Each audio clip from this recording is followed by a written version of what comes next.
stand up and talk, sir. Rain hammered the cracked pavement as Maya knelt beside the fallen man. His expensive suit was soaked, his breathing shallow. People rushed past, stepping over him, around him, through him like he was invisible, just like they'd always treated her. "Sir." Maya's voice cut through the storm. "Can you hear me?" The old man's eyes fluttered open. Gray. Sharp. Searching. "You stayed," he whispered. Maya nodded, pulling her thin plastic sheet over them both. "I'm not going anywhere." She didn't know this stranger was Victor Chen, tech billionaire. Didn't know he'd been calling his children all week with no answer. Didn't know this moment would change everything. All she knew was that someone needed help. And unlike everyone else in Mumbai's glittering streets, Maya refused to look away. Very interesting story. Don't forget to watch the full video so that you will not miss important true this story. Share it to 1,000 people. Subscribe to my channel. Will Maya save the mysterious stranger? What will happen when she discovers who he really is? Hit that notification bell so you don't miss what happens next. Comment below. Would you have stopped to help? Maya Santos had lived in Mumbai for 3 years, but the city had never really seen her. At 21, she existed in the spaces between, behind the railway station at night, in the shadows of closed shops, in the blind spots of the wealthy rushing past. Her feet were bare. They had been for so long she'd stopped noticing the pain. The soles were cracked and calloused, mapping every rough stone and burning road she'd crossed. Her hair hung long and wild, pushed back with fingers that served as her only comb. The plastic sheet she carried everywhere was her blanket, her shelter, her only possession that mattered. Most nights, Maya slept behind Platform B of the old Bandra station. Not because it was safe, nowhere was safe, but because people left her alone there. The broken fence and rusted sign became landmarks of her existence, the closest thing to home she had. She never asked for anything. Experience had taught her that asking only brought attention, and attention brought danger. Men who smiled wrong. Women who looked through her. Police who shooed her away like a stray dog. 3 years of hunger had carved her body thin. Her clothes, a faded green shirt and torn jeans, hung loose on her frame. But her eyes remained alert, always watching, always calculating the next move for survival. The bakery on Linking Road was her favorite spot each evening. The owners threw out day-old bread around 8 p.m. If Maya timed it right and stayed quiet, they'd place the bag near the back door instead of deep in the dumpster. Small mercies in a hard world. That Thursday evening, the clouds hung heavy and dark. Maya sat with her knees pulled to her chest, watching the first drops of rain begin to fall. The street vendors were packing up early. Shopkeepers pulled metal shutters down with a clang. Everyone had somewhere to go. Everyone except her. She'd lost count of how many times she'd been invisible. The businessman who'd stepped on her hand while she slept. The woman who'd poured her coffee on Maya's blanket, calling her a sidewalk rat. The teenagers who'd filmed her for social media, laughing as if poverty was performance art. Maya had learned not to cry. Tears changed nothing. They just made your face wet. But she had kept one thing intact through it all, something no one could take, though many had tried. Her body remained her own. Not because she was trying to preserve anything, but because she'd fought and run every single time someone tried to claim it without permission. The rain intensified. Maya pulled her plastic sheet tighter and moved closer to the bakery wall, seeking the small overhang that might keep her semi-dry. Thunder rumbled overhead. That's when she saw him. An elderly man, maybe 80 years old, walking slowly with a silver-topped cane. His suit was tailored, expensive, navy blue with thin pinstripes. His shoes gleamed even in the rain. He moved like every step hurt, stopping frequently to catch his breath. He carried a leather briefcase in one hand and what looked like documents in the other. The rain was turning the papers to mush. Maya watched, waiting for someone to help him. Surely someone would. He stumbled, caught himself, stumbled again. Then he fell. The cane clattered across the wet pavement. The briefcase landed in a puddle. Papers scattered like wounded birds. Maya waited. 5 seconds. 10. 20. A woman in a red sari stepped directly over his leg, phone pressed to her ear, not breaking stride. A young man in a motorcycle helmet glanced down, then accelerated away. An auto rickshaw swerved around the body like it was just another obstacle. Something hot and angry flared in Maya's chest. She'd spent 3 years being invisible, being stepped over, being ignored. She knew exactly what it felt like. Her feet moved before her mind could stop them. Maya stood, ignoring the cold rain soaking through her thin clothes. She walked quickly across the street, dodging a taxi that honked angrily. When she reached him, the old man was trying to lift his head. His lips moved but no sound came out. His face had gone pale, almost gray. "Sir," Maya said, kneeling beside him in the growing puddle. "Can you hear me?" His eyes found hers. For just a moment, she saw something there. Not pity, not disgust. Something else. Recognition, maybe. Or relief. "Hey!" Maya shouted to the passing crowd. "Somebody help. Please." Not one person stopped. Maya looked around desperately, rain streaming down her face. The street was full of people, but she might as well have been shouting into a void. "Please," she tried again, her voice cracking. "This man needs help." A man in a red baseball cap made eye contact with her for half a second, shook his head, and kept walking. That tiny gesture, the acknowledgement followed by the dismissal, hurt more than being ignored. Fine.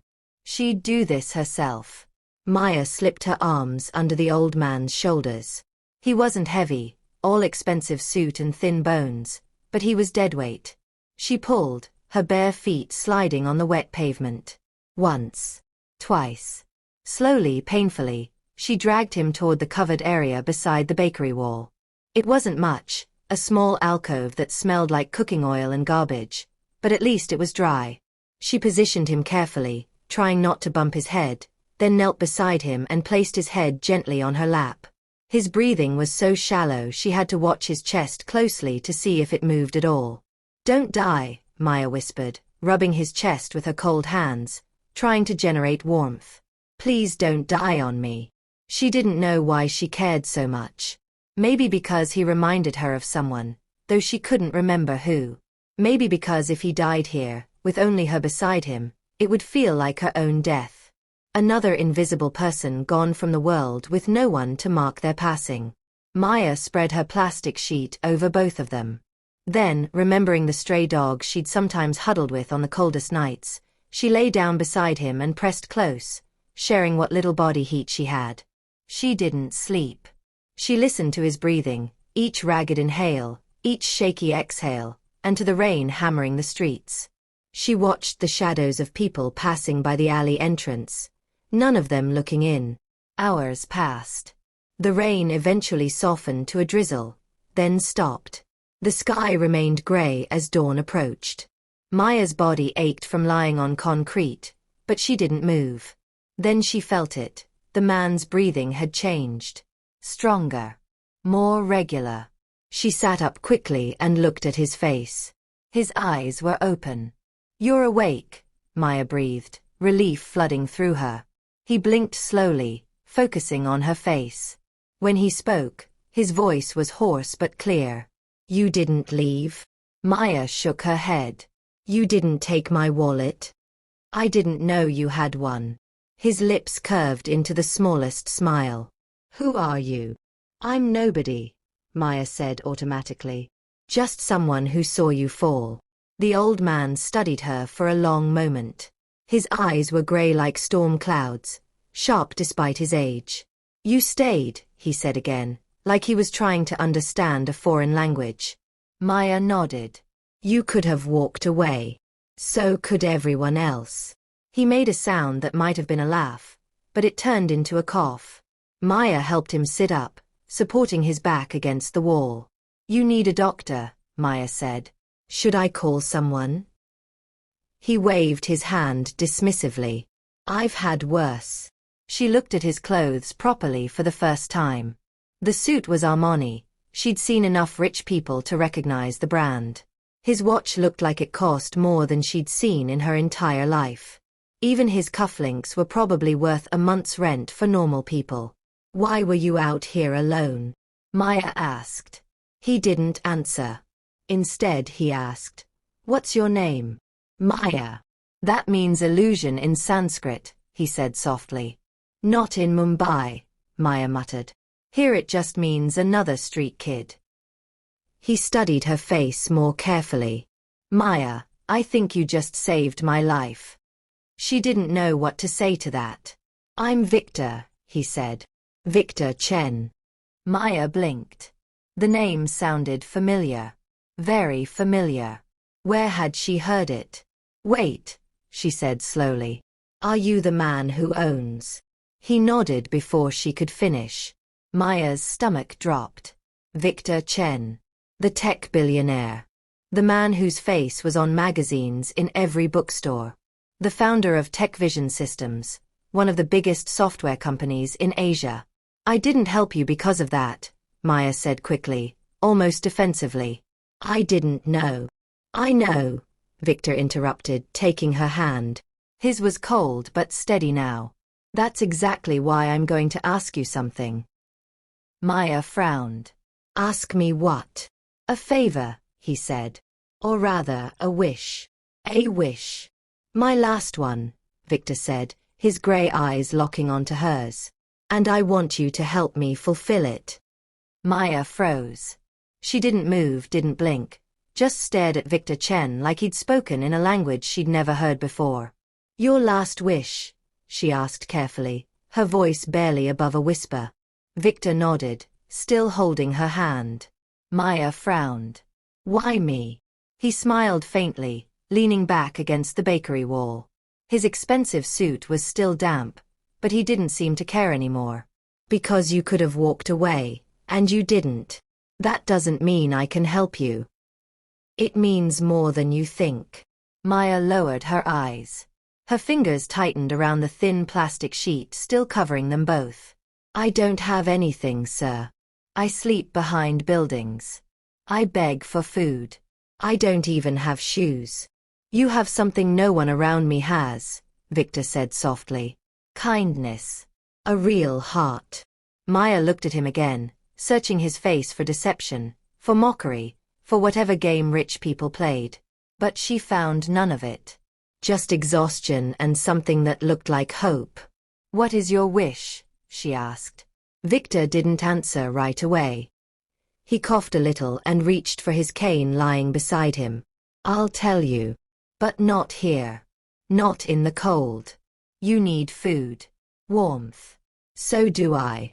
Maya sat back, confused. Where would we go? My driver is never far, Victor said calmly. Then he tapped a small gold pin hidden under his coat lapel. It blinked once, like a tiny light. You have a tracking button on your jacket? Maya asked, incredulous. Emergency device, Victor said. Rich people problems. She shook her head slowly. Of course you do. He laughed, a rough, tired laugh, but genuine. I like you. Maya looked away. No one had ever said that to her and meant it. She heard a sound in the distance, low wheels on wet pavement. A black Mercedes, long and gleaming, rolled up to the alley entrance. A tall man in a dark suit jumped out and rushed over, opening an umbrella. Mr. Chen, the man cried, his face pale with worry. Sir, are you all right? I'm alive, Ravi, Victor replied dryly. Thanks to her. Ravi turned to look at Maya. His expression shifted, confusion, then surprise, then something that looked uncomfortably like disdain. He blinked at the barefoot girl holding a torn plastic sheet. This is Maya, Victor said firmly. She's coming with us. Ravi hesitated. Sir, perhaps we should. She saved me, Victor interrupted, his voice hardening. She's with me now. Maya felt her heart pound. Go with them. Into that smooth, expensive car? She didn't belong there. I can't, she said, taking a step back. I'm dirty. I'll mess up your seats. Victor looked at her with an expression that wasn't pity or shame, but something closer to respect. Maya, he said softly. If anyone should sit in that car, it's you. She swallowed hard. Her throat felt dry. They'll look at me strangely, she said. They already do, Victor replied. But if you don't walk into places where people look at you like that, they win. Don't let them win. Something in the way he said it made her legs move before her brain could catch up. She stepped forward slowly, one bare foot in front of the other, until she reached the car door Ravi was still holding open. She slid inside. The seat swallowed her. It was warm, impossibly soft. The door closed with a quiet click, sealing her into a world she'd only ever seen through shop windows. Maya looked around, stunned. Tiny LED lights glowed softly in the ceiling. There was a mini fridge near her knee. A screen appeared, showing the weather forecast. The air smelled like leather and something expensive. Maybe cologne, maybe just money. She looked at Victor as he settled into the seat beside her. This is real. He smiled. Very real. The car started moving. They didn't talk much during the ride. Maya stared out the tinted window, watching streets she'd never seen before roll past. Roads with security gates. Houses with fountains. Trees wrapped in fairy lights. No one honked. No one shouted. It felt like a dream someone else was supposed to have. The car turned into a long driveway. Ahead of them stood something Maya could barely comprehend. Not just a big house, not even a mansion. A palace. Glass walls caught the morning light. Stone arches framed elaborate doorways. Golden lamps lined the entrance. Water features sparkled in manicured gardens. Maya forgot how to breathe. This is where you live, she whispered. Victor nodded. It's home. Though sometimes it feels more like a museum. The car stopped. Another man opened her door. Maya didn't know whether to step out or hide. Victor touched her hand gently. Come. You're safe here. Maya stepped out slowly, her bare feet touching polished stone for the first time. The surface was so smooth, so clean, that she immediately pulled back. I can't step on this, she said, ashamed. My feet are. Ravi, Victor called. Get her something to wear. Slippers, a robe, warm food. Ravi nodded and hurried inside. Maya kept her arms crossed, trying to make herself smaller. Inside the house, warmth enveloped her immediately. Chandeliers hung from impossibly high ceilings. Huge paintings decorated the walls, real art, not poster prints. A marble staircase curved upward like something from a movie. Everything shined. And everyone stared. Maids in crisp uniforms. Security guards in dark suits. A chef in a white hat emerging from what must be the kitchen. They all looked at Maya like she was a bug that had crawled onto their pristine floor. She lowered her eyes. Stop staring, Victor said firmly. The staff looked away. A woman in a green uniform stepped forward, her face professionally neutral. Sir, your children have arrived. They're waiting in the lounge. Victor sighed. Of course they are. He turned to Maya. Come. I want them to meet the person who saved me. Her eyes widened. No, please don't. I need you with me, Victor said. But I'm nothing. You're the only reason I'm not dead. He reached out his hand. Maya hesitated, then placed her trembling fingers in his. Together, they walked toward large glass doors that led to what the staff had called the lounge. Inside were 3 people. 2 men in expensive suits and 1 woman in a sharp red dress. They looked like they'd stepped out of a fashion magazine, all clean lines, perfect hair, and cold eyes. The woman gasped when she saw Victor. Father. What happened? Dad, you look terrible, one of the men said. You didn't call us, the other added. Victor walked in slowly, still holding Maya's hand. I collapsed in the street. What? The woman cried. Why were you out there alone? Victor looked at each of them. None of you answered when I called earlier this week. They froze. I had to go out on my own, Victor continued. Lucky for me, Maya was there.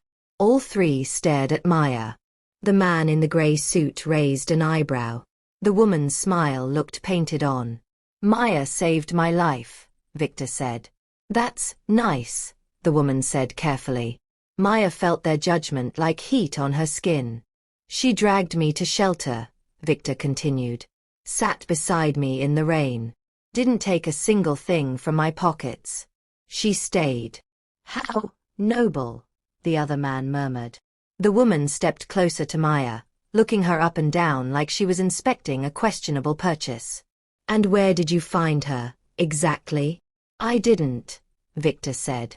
She found me. The room went silent. Maya shifted uncomfortably. I should go. No, Victor said quickly. You stay. The woman's smile tightened. Father, are you sure this is wise? She could be. She isn't, Victor snapped. They went quiet again. Victor turned to Maya. You must be tired. Maya nodded, barely. He looked at the staff. Prepare a guest room. The green one.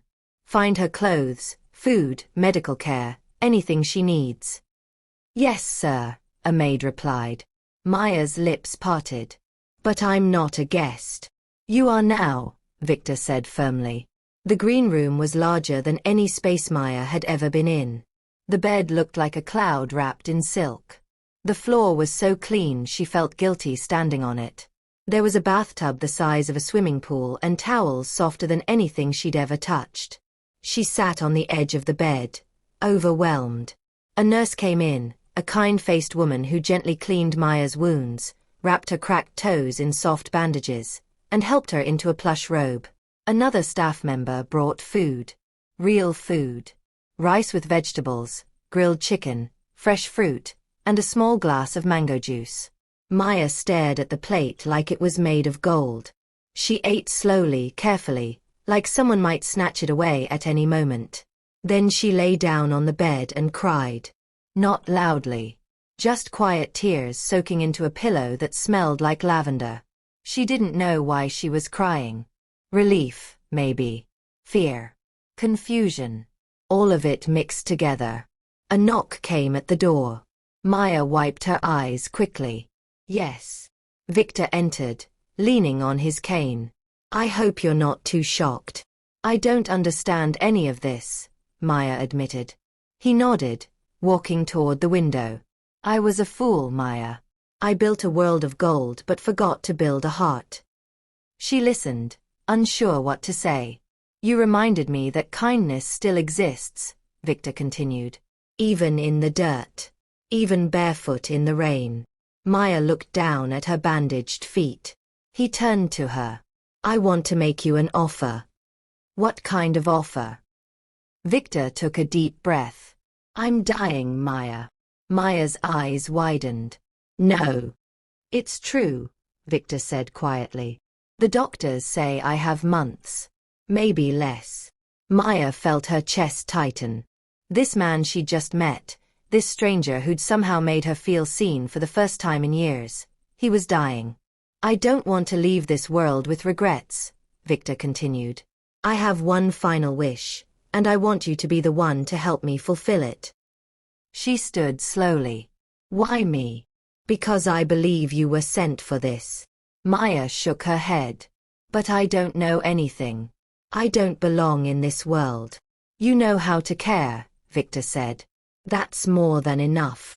She looked at him, still uncertain. I won't force you, he said gently.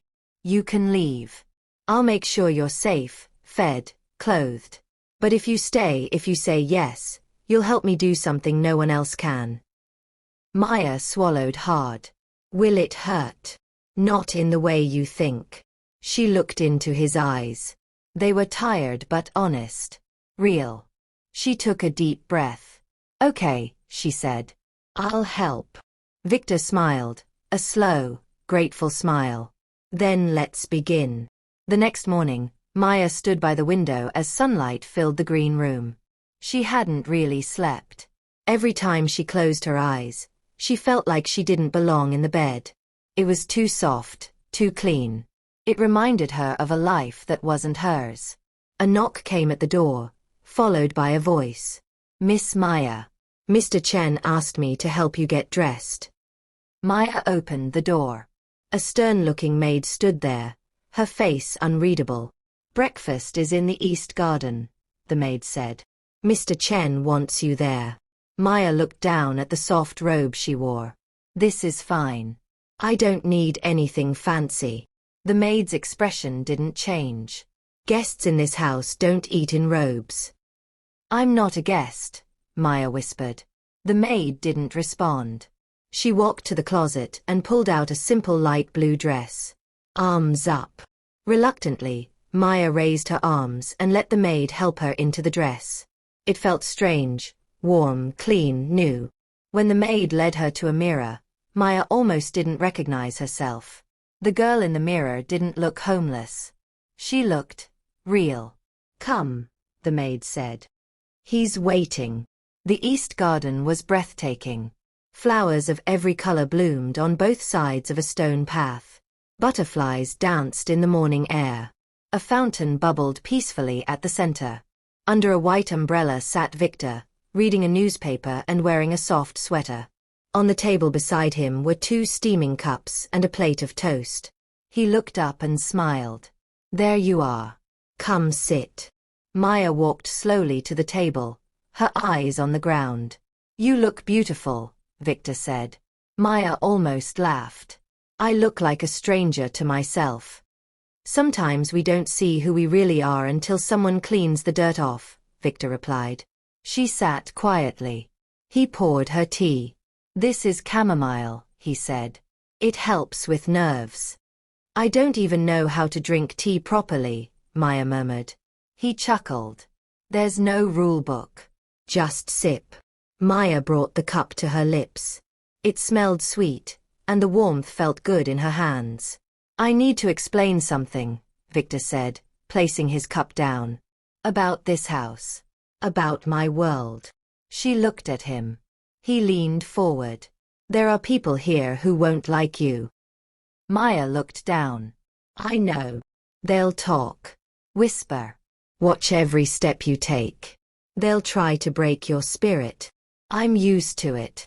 "They'll do it with prettier words this time," Victor said. "Words that cut deeper." Maya blinked slowly. "But I want you to hold your head up no matter what," Victor continued. "You're here because you have something none of them do. You gave me kindness when you had nothing. That makes you more than all of them combined." Maya didn't know what to say, so she just nodded. "Now," Victor said with a smile, "today we begin something important. But first, I want you to meet someone." Maya stiffened. "Who?" "My nurse. Her name is Mrs. Priya. She'll help you understand my condition. She's been with me for years." "Should I stay quiet?" "You should be yourself." Mrs. Priya was waiting in the study, a tall woman with short white hair and sharp, kind eyes. "So, you're the girl," Priya said the moment Maya entered. Maya gave a small nod. Priya walked around her slowly, like she was inspecting a painting. "You're younger than I expected. But I suppose kindness doesn't wear age." Maya didn't know if that was a compliment. "I'll be honest with you," Priya said firmly. "I'm protective of Mr. Chen. I've watched people use him for years." "I'm not using him," Maya said quietly. "We'll see," Priya replied. Then her voice softened. "But I also believe in second chances. And I believe people can change, even broken ones." Maya looked her in the eye. "I don't want anything. I just want to help." Priya studied her for a moment, then smiled. "Good." The next few days moved slowly. Maya stayed mostly in her room, unsure how to act around the staff. Every time she walked through the halls, eyes followed her. When she passed the kitchen, whispers grew. When she entered the library, silence fell. But every night, Victor would knock on her door. They would talk for hours. He told her stories of his travels, his youth, his mistakes, his first business, his first failure, the people he'd hurt. And she told him pieces of her own story. Not everything, but enough to let him see the parts that still hurt. One night Victor asked, "Do you trust me yet?" Maya paused. "I don't trust people. I've seen too much." "I understand," he said. "But I hope one day you'll trust yourself." One afternoon, Victor called Maya to his study. He looked tired, his eyes dimmer, his cough lasting longer, but his spirit hadn't faded. "Maya," he said gently, "it's time." "Time for what?" "For you to meet the people who will try to tear us apart." Maya's stomach dropped. "Why?" "Because I'm about to make you part of something they hate." The family meeting was held in the main hall. Maya stood beside Victor as he addressed the room. His two sons, Arjun and Vikram, stood stiff, jaws tight. His daughter, Meera, leaned against a pillar with her arms crossed. Their spouses whispered to each other behind clenched teeth. Maya felt like the floor might open and swallow her whole. Victor tapped his cane. "This is Maya, the girl who saved my life." No one clapped. No one smiled. They barely blinked. "She will be staying here," Victor continued. "And she will assist me in completing something important." Meera laughed, cold and sharp. "So you brought home a pet?" Maya's shoulders tensed. "She's not a pet," Victor said calmly. "She's the only one who came when I was in need." "Are you serious?" Arjun said. "You're bringing this girl into our lives? Into our father's estate?" "I haven't mentioned the estate," Victor replied quietly. "But I will soon." Vikram stepped forward. "Dad, this isn't like you. You don't just pull strangers off the street." "She's not a stranger anymore," Victor said. "She's someone I trust." Maya wanted to disappear. Her hands were shaking. "She has no background," Meera snapped. "No education, no family name. She could be lying about everything." "She didn't lie," Victor replied. "She saved me when none of you even picked up the phone." The room went silent. Maya couldn't breathe. Victor touched her arm gently. "Go rest, Maya. I'll handle the rest." She turned and walked away, tears stinging her eyes. That night, Maya didn't open her door. She didn't eat. She sat on the floor with her back against the bed, hugging her knees. She didn't cry out loud, but something broke inside her. Why did it hurt so much to be seen? Why did their words matter? Why did Victor still believe in her? A soft knock came at the door. She didn't answer. A moment later, a note slid under the door. She picked it up slowly and opened it. In neat handwriting, it read, "The louder they scream, the more you know you matter. Sleep well, Maya. Victor." She smiled just a little. And finally, she lay on the bed and slept. The next morning, Maya sat on a bench in the quiet corner of the garden. Birds chirped softly. The wind carried the smell of jasmine flowers. She heard footsteps, slow, steady steps on the stone path. Victor appeared, leaning on his cane, breathing carefully.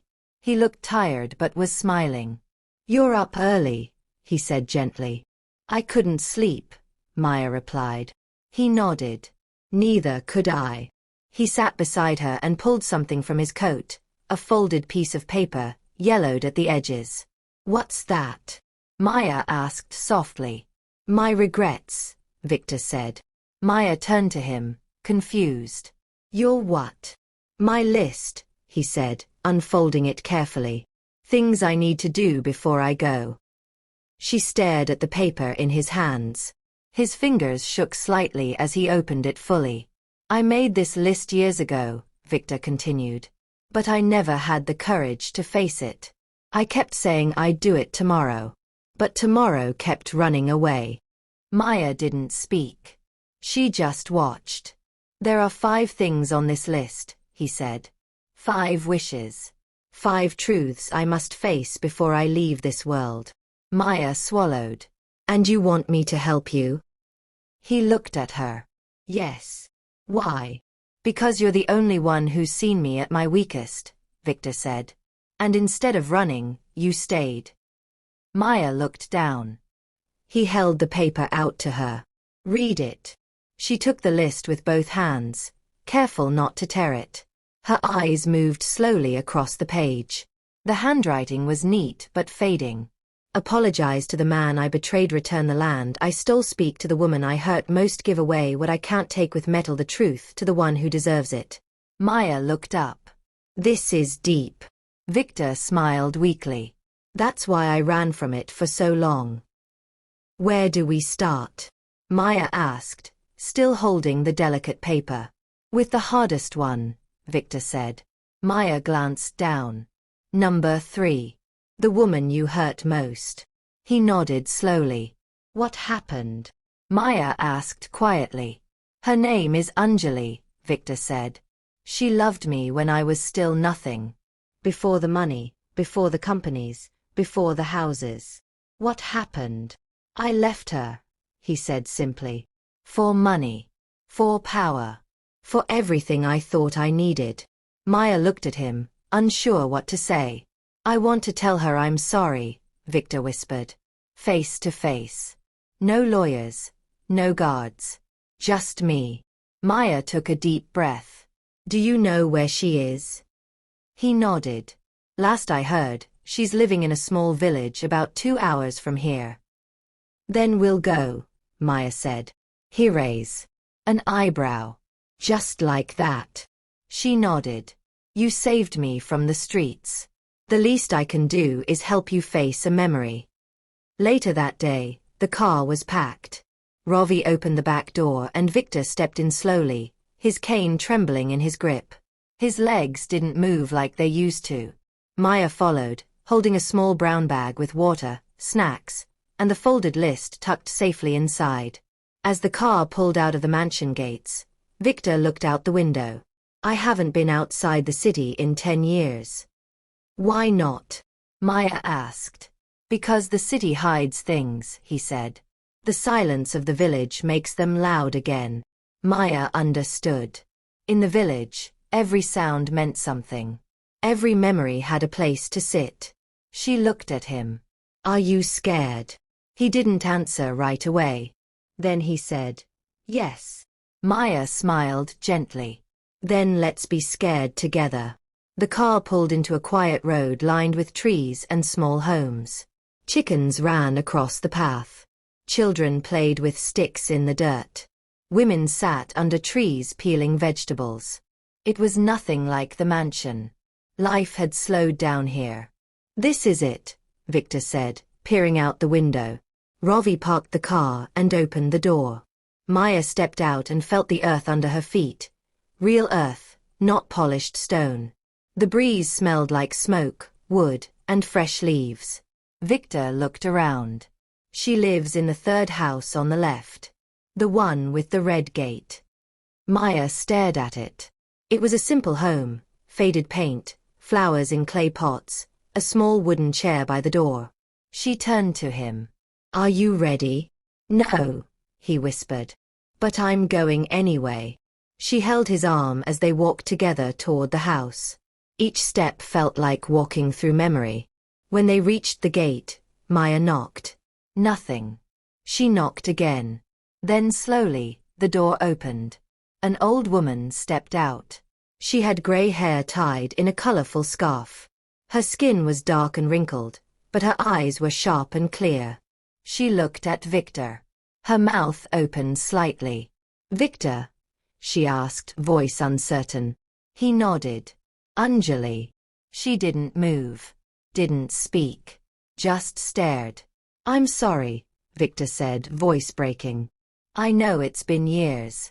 I know I don't deserve anything. But I had to come. Still, she stood frozen. Then suddenly, her hand rose. And she slapped him. Hard. Maya gasped. Victor didn't flinch. You deserve that, Anjali said coldly. I do, he replied. I waited, she said, eyes filling with tears. I waited for a letter, a call, a message. Anything. I know. You left me like I was trash, she hissed. I was a coward, Victor said. A selfish, foolish man. Maya stepped back, giving them space.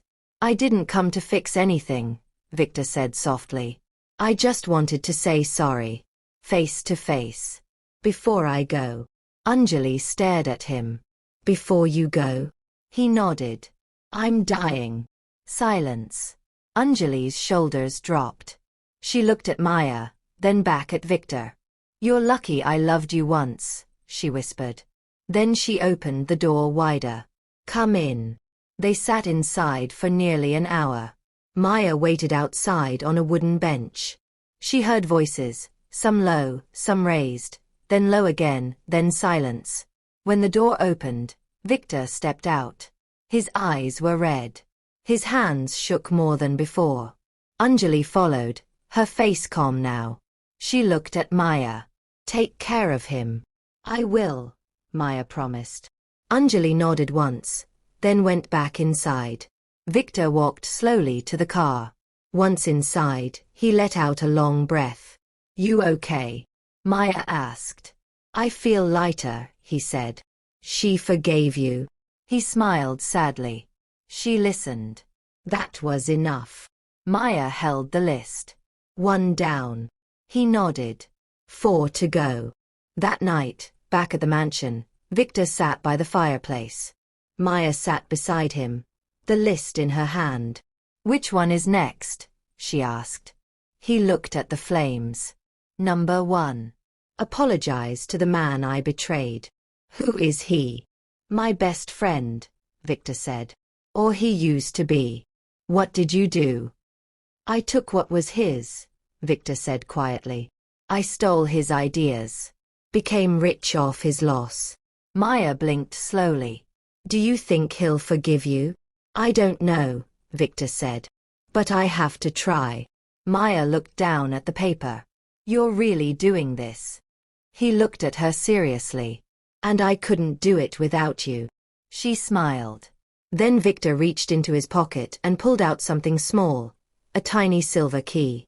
What's this? Maya asked. To a box, he said. A box in my study. What's inside? He looked at her seriously. The truth about everything. Maya stared at him. Don't open it yet, he said. Only if I can't finish the list. She didn't understand, but she nodded anyway. As the fire burned low and the night grew quiet, Maya realized something. This man wasn't asking her to watch him die. He was asking her to walk with him while he tried to live, fully, truthfully, one last time. And somehow, that made her feel more alive too.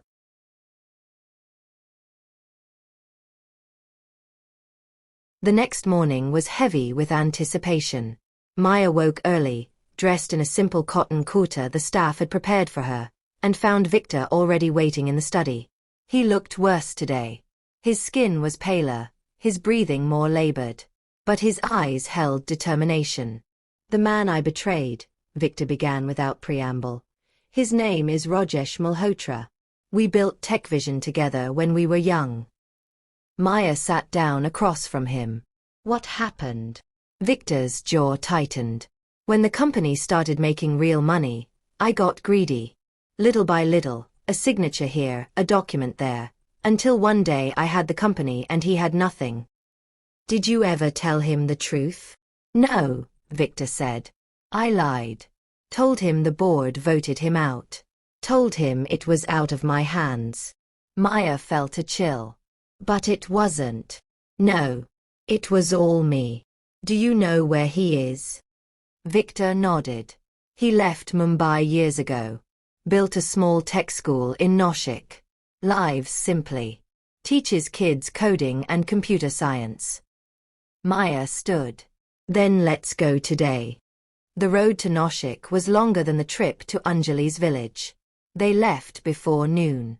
Maya sat beside Victor in the back seat, holding the list like a treasure map. Victor was quiet for most of the drive, his fingers rubbing the top of his cane anxiously. Maya, he said after an hour of silence. Yes. What if he slams the door in my face? Maya looked out the window, then back at him. Then you wait outside that door until he opens it again. Victor chuckled weakly. You're stronger than you look. So are you, she replied. Noshik was different from the quiet villages they'd visited. It was busier, more urban, but still had that small-town feel. The car stopped in front of a modest building painted sky blue with a wooden sign that read, Code Future Academy, founded by Rajesh Malhotra. Maya stared at the name. This is it, Victor whispered, looking nervous. They walked together toward the entrance. A young student in a school uniform opened the gate. Are you here to see Mr. Malhotra? The boy asked politely. Yes, Maya said. Wait here. The boy ran inside. Victor looked like he couldn't breathe. A few minutes later, the door opened. A tall man stepped out, dark-skinned, wearing a simple shirt and trousers, his sleeves rolled up. His beard was full but neatly trimmed. When his eyes saw Victor, they froze. Victor Chen, the man said, voice deep and controlled. Victor nodded slowly. Hello, Rajesh. Rajesh didn't smile. He stepped forward, then stopped a few feet away. What are you doing here? I came to say something I should have said years ago, Victor said softly. Rajesh crossed his arms. Why now? Because I'm dying. Rajesh didn't move. His face didn't change. And now that your time is short, you want peace? I want to give it if I can. Rajesh looked past him at Maya. Who's she? She's the reason I'm doing any of this, Victor replied. She pulled me off the ground. Reminded me I still had things to fix. Maya gave a small nod. He's been honest with me about everything. Rajesh looked at Victor again, his jaw working. You lied. You stole. You ruined me. I know. You took what we built. Every idea, every plan. You erased me.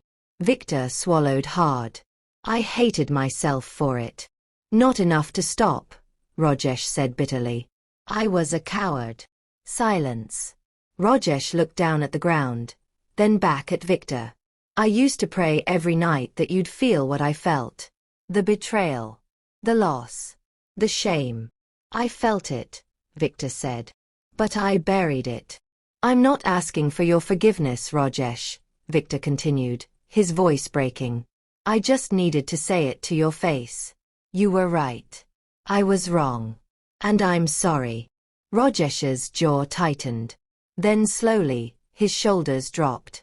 You know what hurt most? He asked quietly. What? That I loved you like a brother, Rajesh said, and you threw me away like trash. I didn't throw you away, Victor whispered. I threw myself into a cage and locked the door. Rajesh took a long breath. Then he stepped forward and hugged him. Maya gasped, tears springing to her eyes. Victor didn't move at first. Then his arms lifted, shaking, and held Rajesh tight. I forgive you, Rajesh whispered. Not because you deserve it, but because I refuse to carry the weight anymore. Tears rolled down Victor's cheeks. They sat under a tree in the school courtyard for over an hour. Rajesh poured cold water from a steel flask into small cups. Maya sat nearby, listening. I still remember the way you used to talk, Rajesh said to Victor. Your big dreams. Your crazy ideas. I still talk too much, Victor replied with a weak smile. But you made them come true, Rajesh said. Then his smile faded. At what cost? Victor looked at him seriously. At the cost of everything that mattered. They talked about the early years, their tiny office, 2 wooden desks pushed together, late nights fueled by cheap tea and big dreams. Maya watched them like she was watching a film. 2 men, once like brothers, torn apart by greed, now sitting under a tree like boys again. When it was time to leave, Rajesh stood with them at the gate. Thank you for coming, he said. And thank you, he looked at Maya, for helping him remember who he used to be. Maya smiled. Thank you for forgiving him. The drive back to Mumbai was quiet. Victor held the folded list in his hand. Maya looked at it. 2 down. He nodded. 3 to go. She saw something new in his face. A kind of peace, like the heavy stone in his chest had cracked just a little. You okay? She asked. He looked at her. I think, for the first time in years, I am. When they got back to the mansion, the family was waiting. Meera stood at the top of the stairs, arms folded, lips tight. Arjun and Vikram stood behind her, looking equally displeased. You've been gone for days, Meera said coldly. I'm aware, Victor replied, walking past them. And you took her again, she snapped, eyes on Maya. I did. This is getting out of hand, father. Victor stopped on the stairs. You think this is about you? We are your family. No, he said calmly. You're my blood. That doesn't mean you're my heart. The words hit like a physical blow. Meera stepped back, stunned. Victor didn't wait. He walked to his room, breathing heavily. Maya followed quietly, her hands trembling. That night, she sat with Victor by the fireplace again. He was breathing slower now, each breath seeming to cost him more effort. I'm proud of you, Maya said softly. He smiled weakly. No. I'm proud of you. She leaned her head against his shoulder, and together they sat in silence as the fire crackled and the list rested softly in her hand. 3 more tasks to go. 3 more truths to face. And time was running out. The next morning, Maya woke to a strange sound. Voices, loud and angry voices echoing through the mansion halls. She sat up quickly, heart pounding. She rushed to the door and opened it. Down the hallway, footsteps echoed, sharp, heavy, purposeful. He's lost his mind. That was Meera's voice. Maya stepped into the corridor. He's going to destroy the family name. Arjun this time. Maya's chest tightened. Something was very wrong. She followed the noise until she reached Victor's study. The door was wide open. Inside, Victor sat behind his massive desk. Meera stood in front of him, arms crossed, face burning with fury. Arjun and Vikram flanked her on either side. Maya stood at the doorway, unsure if she should enter. Victor saw her and gestured. Come in, Maya. She stepped inside. Meera turned sharply. Of course she's here. The street girl who suddenly matters more than his own children. Maya looked down but didn't speak. Victor leaned forward, his voice low but strong. I called this meeting. I told you all to come. So listen carefully. Arjun stepped forward. We've been listening, father. We've been listening since you brought this girl into our home. And now we hear whispers that you've changed your will. Tell us it's not true, Meera snapped. Victor didn't blink. It's true. Silence crashed over the room like thunder. Vikram's face turned red. You're joking. Victor shook his head. I'm not. Meera took a step back, voice rising. You're leaving everything to her?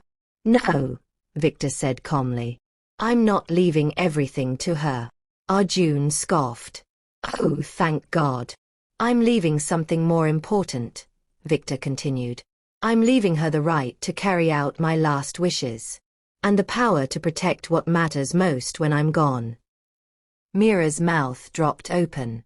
You gave her control? Victor nodded. Maya is the executor of my will. No. Meera shouted. No, absolutely not. You can't do this. Vikram added, his hands shaking. She's nobody. Arjun said. A homeless girl. She knows nothing about this family, about business, about... She knows enough, Victor said sharply. She knows more about loyalty than all of you put together. Maya felt her hands sweating, her heart racing. But she stood still. I gave you everything, Victor said to his children. Private schools, foreign universities, houses, cars, connections. And still you turned cold. Greedy. You saw me as a bank account, not as a man. Mira's eyes narrowed dangerously. And she sees you as what? A father. No, Victor said quietly. She sees me as someone worth saving. Silence. Arjun stepped forward again. Then why not just split it equally? Why give her any power at all? Victor looked tired. Because when I'm gone, the vultures will come. Lawyers, investors, people trying to tear this empire apart. And none of you will protect it. But she will. Maya's eyes widened. Me. He looked at her directly. Yes. You. Mira laughed bitterly. She can't even read a contract. She'll learn, Victor said. You're insane, Vikram whispered. You need help. No, Victor said, calm as ever. I need peace. And I found it. Mira turned and stormed out, her heels clicking sharply on the marble floor. Arjun and Vikram followed, their faces twisted with rage. Maya stood frozen after they left. Victor sighed deeply and leaned back in his chair. Come here, Maya. She stepped closer, still in shock. You really made me the executor, she whispered. He nodded. It's done. Signed, witnessed, filed with my lawyer. But I don't even know what that means. You'll learn, he said again, reaching into a drawer. And I'll teach you what I can before I go. He pulled out a small sealed envelope and handed it to her. What is this? Maya asked. A letter. My final letter, Victor said. If anything happens, if they lie, if they twist my words, you show them this. Maya stared at it, feeling its weight. Why are you doing this? She asked, voice breaking. He smiled. Because you're the only one who would protect my wishes, even if it meant losing everything. Maya held the envelope close to her chest. I'm scared. So am I, Victor whispered. But fear isn't always bad. Sometimes it keeps you sharp. That night, the air in the house changed completely. The staff moved like ghosts. No one made eye contact with Maya. Whispers passed in dark corners. Doors closed when she approached. She stayed in her room, alone. Later, she heard footsteps outside her door. Then a knock. Maya. It was Mrs. Priya, the nurse. Maya opened the door. Priya stepped in, her face serious.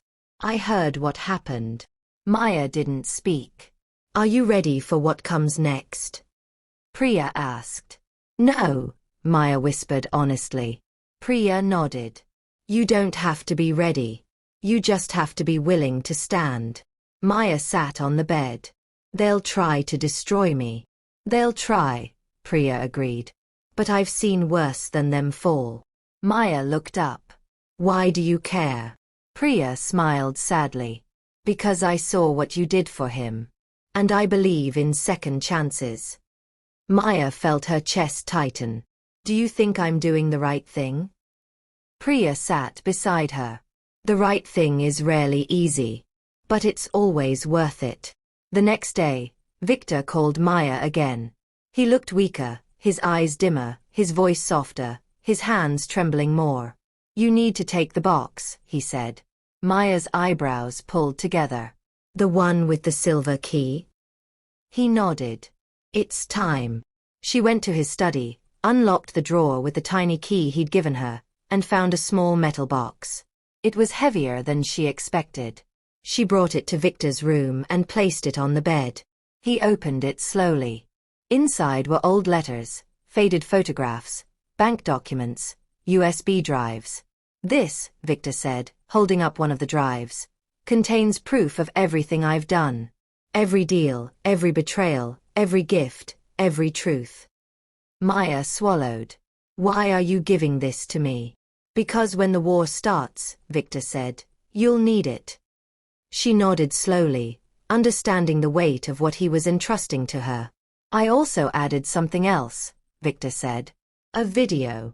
Maya blinked. Of what? My final words. For the world, Victor said. I recorded it months ago, before I even met you. But it matters now. If they twist my will, if they lie about my intentions, you play that video. Maya took the drive carefully and placed it in a small cloth pouch, then tucked it inside her dress pocket. I won't let them destroy your name, she said firmly. Victor smiled. I know you won't. That night, someone broke into Maya's room. She woke to the sound of the window sliding open. She sat up quickly, heart hammering. A shadow moved inside. Who's there? Maya called out. The figure rushed forward, grabbed the small pouch from beside her pillow, and ran. No! Maya screamed. Guards came rushing in. Lights flooded the room. But it was too late. The pouch was gone. Inside it had been the USB drive and Victor's letter. Victor was furious when he heard. He sat up in bed, coughing violently, his hands shaking with rage. They took it, he rasped. Maya nodded, tears in her eyes. I had it right beside me. I swear I did. He grabbed her hand. Not your fault. They'll use it against us, Maya whispered. Victor stared at the wall, thinking hard. We have to finish the list. Fast. Maya nodded, pulling out the worn paper. What's next? He looked at it, his breath labored. Return the land I stole. Victor's condition worsened overnight. By morning, he could barely sit up. But his eyes still burned with determination. There was a village, Victor said weakly. Years ago. I forced them off their land. Paid them almost nothing. Built a factory there. Where? Maya asked. A place called Karjat. 3 hours away. Victor coughed hard. Too far. I'm too weak. Then I'll go, Maya said firmly. Victor looked shocked. Alone. I'll go. You tell me what to say. I'll return the land in your name. He smiled through his pain. You're braver than you think. I'm not brave, Maya said. I just care. Maya made the journey alone. When she arrived in Karjat, the villagers were suspicious. But when she showed them the signed land return documents, everything changed. The village elder, an old man with wise eyes, studied the papers carefully. Why would Victor Chen return what he stole? The elder asked. Because he's dying, Maya said simply.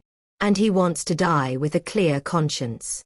The elder looked at her for a long moment. You're not his lawyer. You're not his family. Why are you here? Because even broken people deserve one last chance to do something right.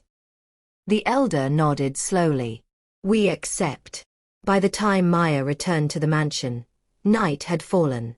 Something felt wrong the moment she stepped out of the car. The lights were too bright. The front door was open. Staff members stood in clusters, whispering. Where is he? Maya asked, her voice tight with fear. A maid pointed upstairs, her face pale. Maya ran. She didn't wait for permission. She pushed open Victor's bedroom door. Victor lay on the bed, his chest rising and falling slowly. Too slowly. Nurse Priya sat beside him, gently wiping his forehead with a damp cloth. Priya. Maya whispered. Priya looked up, her eyes sad. He's been waiting for you. Maya rushed to the bedside and took Victor's hand. I came back as fast as I could. Victor's eyes opened. Just barely. You did it? He asked, his voice a thread. Maya nodded, tears streaming down her face. Yes. They accepted it. The land is theirs again. A weak smile touched his lips. Good girl. She squeezed his hand. I should never have left you alone. It was what I needed, Victor whispered. And you needed to prove you could do it. Maya pressed his hand to her cheek. What about the other wishes? Numbers 4 and 5. Victor's smile grew. Already done. What? Number 4. Give away what I can't take with me, Victor said. I've arranged for most of my wealth to go to charities, schools, hospitals. It's in the will. And number 5? Maya asked. Tell the truth to the one who deserves it. Victor looked directly into her eyes. That's you, Maya. My last wish wasn't on the list. It was to find one soul, one true heart, who would carry my truth forward. Her throat tightened. I'm not special. You are, he whispered. Because you gave without asking. You loved without condition. Tears rolled down Maya's cheeks. You're like the father I never had. And you're the daughter I never deserved, Victor said, his voice barely audible now. Maya broke down, pressing her head to his shoulder. I love you, she whispered. I know, Victor breathed. Then his hand loosened in hers. His chest stopped rising. Maya sat perfectly still, unable to move, unable to breathe. Priya walked over slowly and gently closed Victor's eyes. The mansion fell into a cold, heavy silence. Meera called her lawyer that same night. Vikram searched the house for copies of the will. Arjun ordered security to monitor Maya's every move. But Maya didn't care. She sat on the floor of Victor's room, holding the completed list in her hands, all 5 wishes fulfilled. The next morning, a man in a dark suit arrived. Mr. Kapoor, Victor's lawyer. The family gathered in the main hall. Meera stood with her arms crossed. Arjun and Vikram whispered to each other angrily. I'm here to read the will, Mr. Kapoor announced. We haven't agreed to this, Meera said sharply. You don't have to, the lawyer replied. It's the law. Maya came down the stairs slowly. Mr. Kapoor nodded to her. Miss Maya, you'll need to be present. She doesn't belong here. Meera snapped. She's the executor, Mr. Kapoor said calmly. He opened the file and began reading. The family went silent as he detailed Victor's wishes, most of his fortune going to charitable foundations, portions to his children, and full control of the estate's execution given to Maya Santos. This is forged. Arjun shouted. Actually, Priya said, stepping forward with a tablet. There's a video. She pressed play. Victor appeared on the screen, clear-eyed, strong, recorded months before. If you're watching this, then I've passed on. I know my decisions will upset many of you, but I lived with regrets long enough. I wanted someone real to carry my truth. Maya came into my life with nothing and gave me everything. She is not your enemy. She is your mirror. The screen went black. Silence. Meera's face was red with rage, but she said nothing. Mr. Kapoor closed the file. The will is legal and binding. Months passed. Maya didn't keep the mansion for herself. She turned one wing into a shelter for homeless women and girls. She visited Karjat monthly, helping the village build a school. She invited Rajesh to speak at youth events about second chances. She paid off debts for Anjali's local clinic. She protected everything Victor had left behind. And every time someone asked who she was, she said simply, I'm just someone who stayed when no one else did. The girl they called Nothing had fulfilled a billionaire's last wish. And in doing so, she found her own. Thank you for watching this incredible journey.